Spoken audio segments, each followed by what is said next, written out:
사도행전 5장 12절에서 16절을 한 목소리로 같이 읽습니다. 사도들의 손을 통하여 민간의 표적과 기사가 많이 일어나매 믿는 사람이 다 마음을 같이하여 솔로몬 행각에 모이고 그 나머지는 감히 그들과 상종하는 사람이 없으나 백성이 칭송하더라. 믿고 주께로 나오는 자가 더 많으니 남녀의 큰 무리더라. 심지어 병든 사람을 메고 거리에 나가 침대와 요 위에 누이고 베드로가 지나갈 때 혹 그의 그림자라도 누구에게 덮일까 바라고 예루살렘 부근에 수많은 사람들도 모여 병든 사람과 더러운 귀신에게 괴로움을 받는 사람을 데리고 와서 다 나음을 얻으니라. 아멘. 이 본문 말씀을 보면 예루살렘에 난리가 났습니다. 그렇죠? 사진을 보니까 예루살렘이 굉장히 길이 좁아요. 우리가 지금 아파트촌에 살고 있으니까 대로들이 널찍널찍해서 그렇지 옛날 그 주택들이 있는데 가면 좁잖아요, 골목길이. 그거 연상하시면 될 것 같습니다. 근데 그 길에 사람들이 환자들을 잔뜩 데리고 나와서 이 침대 들것에 갖다가 눕혀놓고 그리고 막 인근 각지에서 꾸역꾸역 소문을 듣고 사람들이 몰려드니 예루살렘이 얼마나 난리가 났겠습니까? 그래서 그런 놀라운 일들로 인해서 교회가 어떻습니까? 14절을 보게 되면 믿고 주께로 나오는 자가 더 많으니 남녀의 큰 무리더라 이렇게 말씀하고 있습니다. 사도행전을 보면 사탄이 교회를 무너뜨리기 위해 시도하는 일들은 참 다양하게 나타납니다. 근데 오늘 본문까지를 보게 되면 크게 두 가지 방향에서 나타나는 것을 확인하게 되는데요. 첫째는 세속적인 권력자들을 이용한 공격이고, 둘째는 5장 1절에서 11절까지 내용에서 살펴본 것처럼 교회 내부에서 일어나는 부패한 현상입니다. 그러나 이러한 공격을 잘 막아내면 그 위기가 변해서 복이 되는 것이죠. 어떻게 이 공격을 막아냈습니까? 다시 한번 되돌아보게 되면 세속적인 권력자들의 공격을 막아낸 것은 사도들의 확신과 용기, 그리고 교회가 한 마음이 되어서 기도한 것입니다. 그랬을 때 어떤 현상이 나타납니까? 4장 31절 한번 보십시오. 빌기를 다음에 모인 곳이 진동하더니 무리가 다 성령이 충만하여 담대히 하나님의 말씀을 전하니라. 그렇죠. 이런 반전이 일어나죠. 자, 그렇다면 내부의 문제는 어떻게 해결했습니까? 오늘 본문 14절을 보게 되면 사도들이 전하는 복음을 듣고 믿고 사도들 앞에 나온 자들을 뭐라고 표현합니까? 주께로 나오는 자가 이렇게 표현하고 있어요. 그죠? 사도들에게 나오는 자, 혹은 여기 보면 15절에 베드로가 강조되고 있는데 베드로가 지날 때 그 그림자가 덮일 것이라도 바라고 사람들이 누워 있다고 했지 않습니까? 그럼에도 불구하고 베드로 앞에 나오고 요한 앞에 나오고 이렇게 말씀하지 않고 있습니다. 누구 앞에? 주께로 나온 자가 많아졌다 이렇게 표현하고 있는 것이죠. 이것을 분별하는 것이 교회 안에서 굉장히 중요한 일이었다는 것입니다. 그들이 주님께 나온 것이 바나바처럼 정말 하나님을 믿어서인지 아니면 아나니아와 삽비라처럼 단지 교회를 이용해서 세속적인 유익을 구하자고 하는 것인지를 파악하는 것이죠. 이것이 굉장히 중요했는데 물론 성령께서 지혜를 주시고 성령께서 직접 행사하신 일이기도 합니다. 왜냐하면 사람은 10길 물속은 알아도 한 길 사람 속은 모르기 때문에 그렇죠.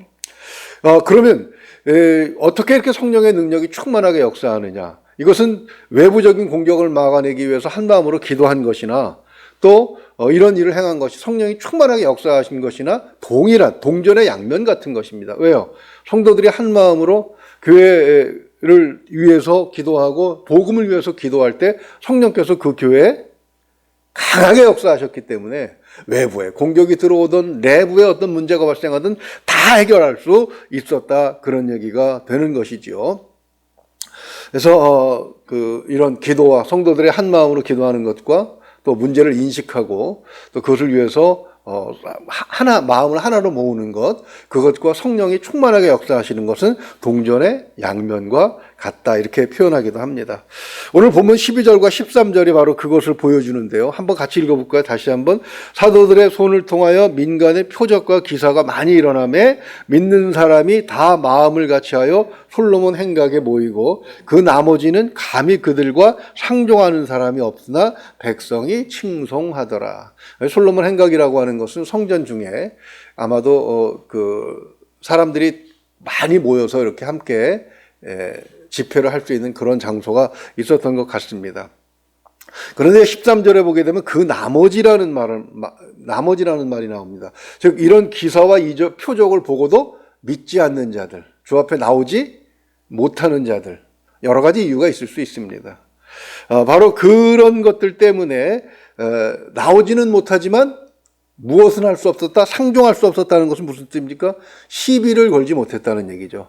그 좁은 골목에 환자들이 그렇게 있으면 얼마나 비방이 많았겠습니까? 요즘 교회들이 비난을 받는 이유 중에 하나가 주차장 문제입니다. 큰 교회들이 이제 차들 가지고 오는데 교회가 있는 도로 주변을 다 차지하니까 시비가 많이 일어나고 바로 그런 문제 때문에 교회마다 골머리를 앓고 있습니다. 그러나 그런 문제가 일어나도 아무도 교회에 시비를 걸지 못했다는 거예요. 우리가 옛날에 그랬습니다. 새벽 4시 반쯤 되면 뭐가 울렸습니까? 교회에서. 차인벨이 울렸어요. 그전에는 딸랑딸랑 종을 쳤죠. 그죠?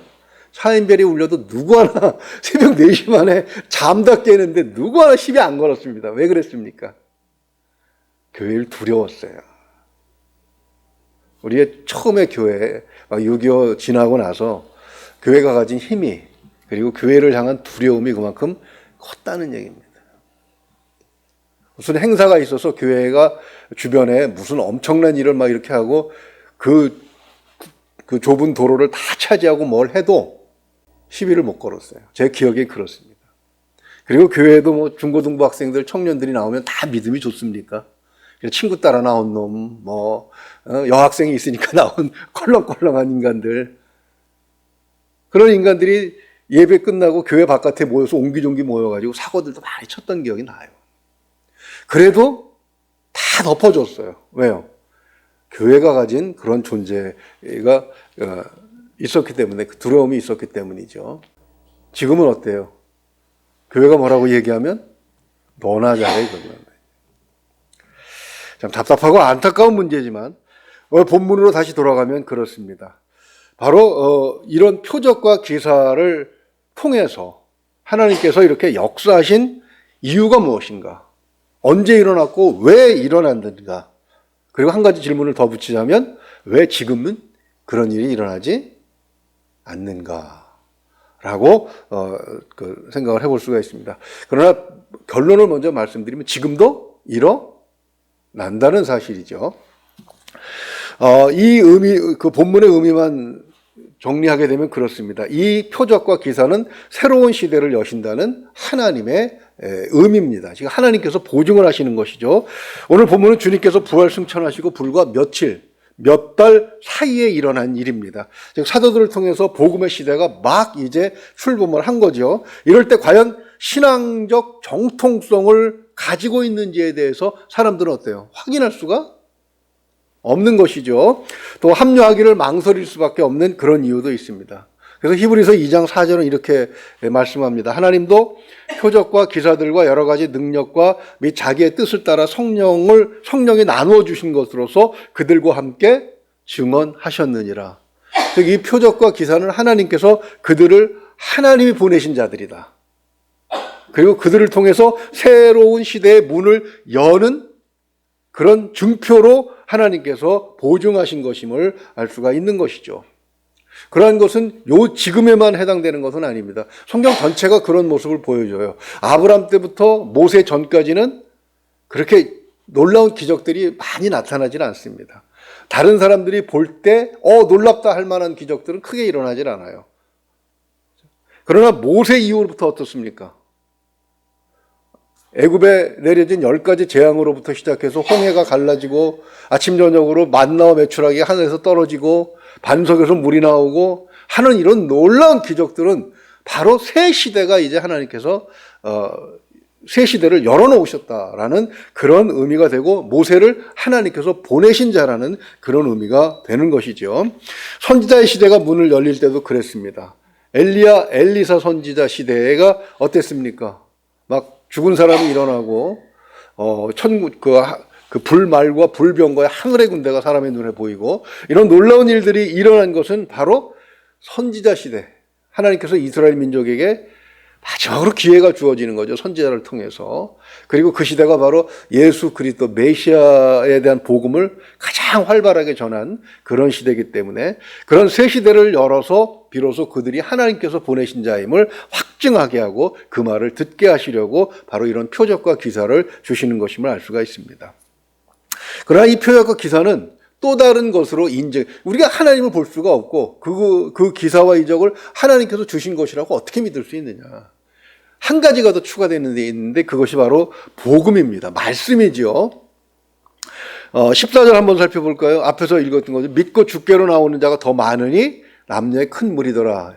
여기서 우리가 주께로 나오는 자라는 구절이 어떤 의미인가를 설명을 해봤습니다. 다시 말해서 이것은 사도들이 표적과 기사를 행하고 사람들이 모였는데 왜 베드로 앞으로 나온 자라고 표현하지 않고 왜 요한 앞으로 나온 자라고 표현하지 않고 왜 주께로 나온 자라고 표현을 했느냐? 그들이 표적과 기사를 이용해서 전한 복음이 있었다. 그게 무엇입니까? 예수가 바로 그리스도라. 메시아라는 사실을 계속해서 선포했기 때문에 사람들이 그 표적과 기사를 보고 믿어서 나올 때 그들은 주께로 나온 것으로 인정되었다는 것을 알 수가 있는 것이죠. 사도들은 이 표적과 기사를 이용해서 자신의 위치를 높아지거나 사람들의 인기가 높아지는 것을 즐기거나 하지 않았습니다. 오직 무슨 기회로 삼았어요? 예수께서 하나님께서 보내신 그리스도 하나님의 아들이시라는 분명한 복음을 선포하는데 그 기회를 사용했다라는 것입니다.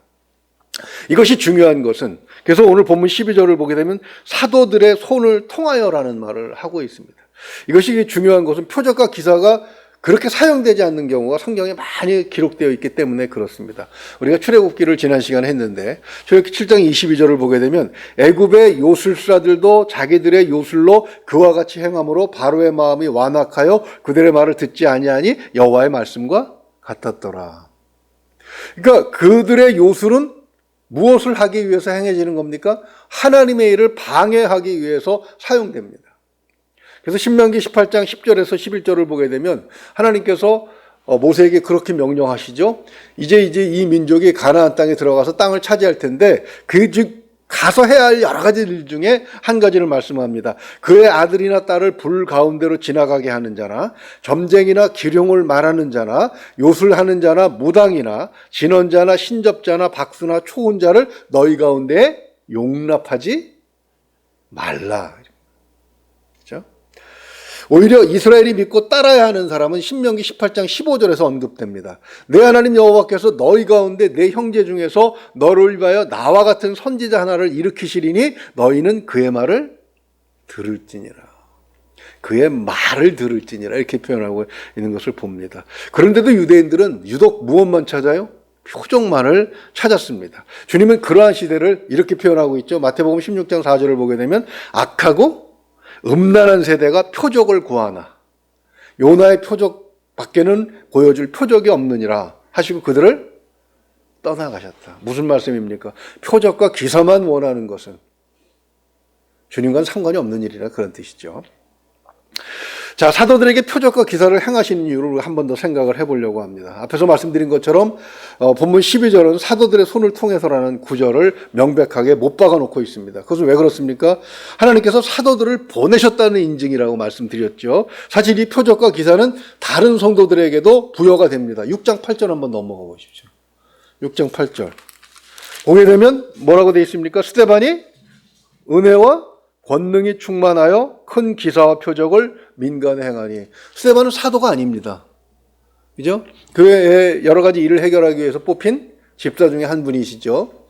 그러니까 이 사도들의 능력이 이제 집사들에게도 전해집니다. 그럼에도 불구하고 오늘 12절에서 사도들의 손을 통하여라고 이 구절로 못을 박아놓은 것은 교회가 이 사도들이 전한 복음이 아닌 것 때문에 위기에 처한 경우가 굉장히 많았다는 거죠. 왜 그렇습니까? 사람들은 그 복음을 듣기보다는 눈에 보이는 당장 표가 나는 표적과 기사에 더 집중하는 경향이 있습니다. 그래서 교회에 이 한참 막 우리나라 교회 초기에도 신유의 은사들이 참 많았습니다. 근데 문제는 신유의 은사로 병 나은 사람이 계속 복음을 순수하게 믿고 나아가느냐면 그렇지 않은 경우도 많았어요. 그냥 계속 그런 기적만을 쫓아다니는 분들도 제 어렸을 때 기억에는 참 많이 남아 있습니다. 즉 사도들이 전하는 복음과 함께 이 표적과 기사가 나타나지 않을 때 그 표적과 기사는 귀신의 장난질의 수단이 될 수밖에 없었던 것이죠. 그것은 우리가 앞에서 출애굽기에서 살펴본 것처럼 귀신에 사로잡힌 자들도 놀라운 일을 행합니다. 그들이 그렇게 하는 이유는 하나님의 일을 방해하기 때문이라는 것도 우리가 살펴보았죠. 그게 교회 안에서 이루어지게 되면, 교회라는 이름으로 행해지게 되면 부작용은 말할 수 없이 나타납니다. 교회가 분열되고 세상으로부터 손가락질 당하고 분명히 표적과 기사는 나타나는데도 불구하고 교회가 축소되는 그런 현상도 나타납니다. 교회는 그러한 이유로 인해서 사도신경을 바로 제작하기에 이른 것이죠. 그래서 사도들이 전한 복음이 함께 전해지지 않으면 이 표적과 기사는 주의해야 되는 것임을 명백하게 이 사도행전으로부터 선포되고 있는 것입니다. 한번 우리 교회 역사를 한번 생각을 해보죠. 이 방언의 역사, 성령 충만의 역사가 강조되기 시작한 게 1970년 초반인 것 같은데, 그 전에, 그죠? 순수하게 복음이 전포되던 앞에서 말씀드린 것처럼 한경직 목사님 말씀 한마디에 전 방송국이 벌벌 떨 만큼 그렇게 세상이 그랬습니다. 그러나 오히려 막 병고침의 은사, 신임의 은사, 성령의 충만 은사 이런 것들이 막 강조되기 시작한 시절이 있었어요. 여의도에서부터 시작이 됐죠. 근데 그 이후로 오히려 교회가 더 세상으로부터 손가락질 당하는 일이 더 많아졌다는 사실을 우리는 명심해야 하는 것입니다. 사도들의 복음 위에서 이 복음이 전파되었다고 하는 사실을 우리는 기억하고 그들이 전한 이 복음에서 조금이라도 벗어나게 되면 우리는 조심해야 하는 것이죠.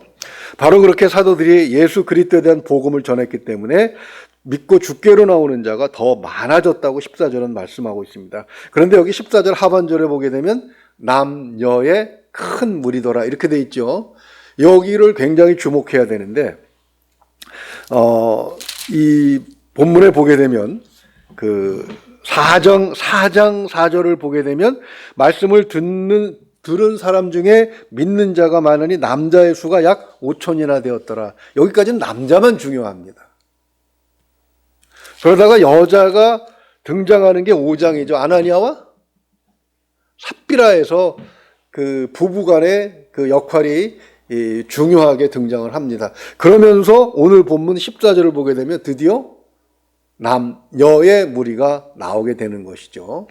이것은 지금으로부터 2000년 전에 일어난 일이기 때문에 여자를 중요한 어떤 그 공동체의 구성원으로 인정하기 시작한 그 출발이 바로 여기서 시작이 되는 겁니다. 그래서 이제 뒤로 사도행전 뒤로 나아가게 되면 계속해서 여자들이 중요한 역할로 복음 전파에 중요한 역할로 등장을 하게 돼요. 그래서 이 복음의 전파 이것은 곧 하나님께서 모든 사람을 어떻게 여기신다?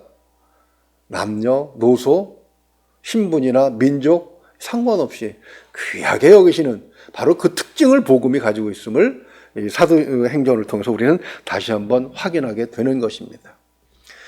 기독교는 유대교에서 출발한 것은 맞습니다. 그런데 유대교와 기독교가 명백하게 다른 점이 무엇입니까?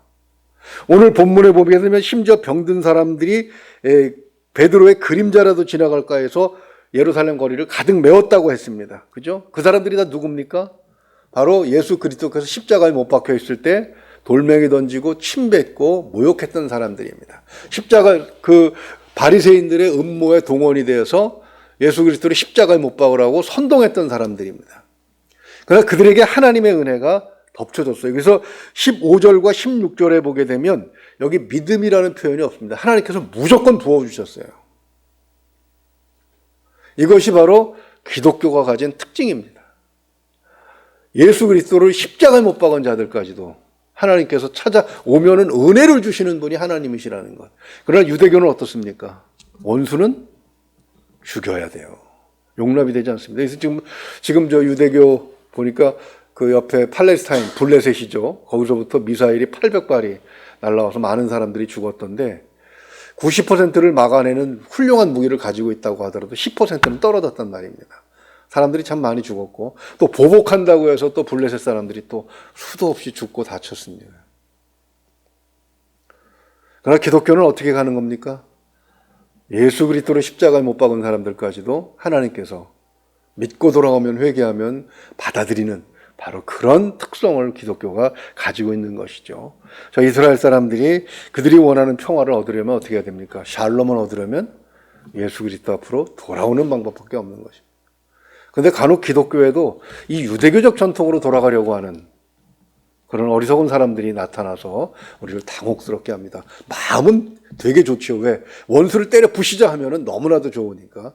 그러나 사도행전 6장 12절에서 말씀하시는 것처럼 우리의 싸움은 혈과 육에 대한 것이 아닙니다. 우리의 적은 명백하게 누굽니까? 사탄이죠. 바로 이러한 것을 분명하게 의식했을 때 하나님께서는 많은 사람들이 교회로 나오게 하고 믿지 않더라도 교회를 두려워하도록 그렇게 교회의 큰 능력으로 임하실 줄로 믿습니다. 바로 그런 우리 교회가 되도록 위해서 더 기도하고 하나님의 복음을 잘 전하도록 우리가 늘 생각하고 하나님 성령께서 충만하게 역사하시기를 소망해야 되겠죠. 표적과 기사는 새 시대의 표징이라고 했습니다. 사도들에게 손에서 그것이 드러난 것은 하나님께서 보내신 자라는 인정이라고 했습니다.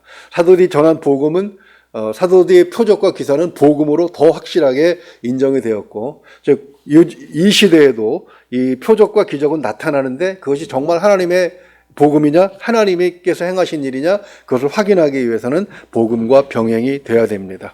사람의 이름이 높아질 때 그것은 매우 위험하다는 사실을 기억을 하면서 오직 주님의 이름만을 높여드리는 그런 우리 교회와 성도들이 될 수 있기를 주님의 이름으로 축원을 드립니다. 기도하겠습니다. 은혜로우신 우리 아버지 하나님, 표적과 기사가 하나님의 놀라운 능력 이 사람들 손에서 나타나는 그런 증거로 드러나고 있는 장면을 보게 하시니 감사합니다. 사도들을 통해서 하나님께서 기적을 행하시고 표적을 행하시고 기사를 드러나게 하신 일들은 바로 예수 그리스도께서 하나님의 아들이시며 하나님께서 보내신 그리스도라는 사실을 증거하기 위한 바로 방편으로 사용되었다는 사실을 기억하게 하시고, 하나님 그것이 없어도 그리 아니하실지라도 우리가 예수 그리스도를 하나님의 아들로 우리를 위해 십자가 못 박히신 분으로 믿을 때에 하나님께서 우리를 강하게 붙들어 주실 줄로 믿습니다. 하나님, 이러한 믿음으로 한국교회가 새롭게 될 수 있도록 주님 도와주시옵소서. 표적과 기사가 교회를 힘있게 하는 것이 아니라, 성도를 능력 있게 하는 것이 아니라 복음의 순수함이 하나님께서 우리를 붙들고 가시는 그런 가장 큰 이유가 된다는 사실을 기억하게 하시고, 오직 예수 그리스도를 구세주로 믿고 다른 복음, 다른 것들을 생각하지 않는 그런 성도와 교회가 될 수 있도록 하나님 도와주시옵소서. 믿고 의지하며 우리 주 예수 그리스도 이름으로 기도하옵나이다. 아멘.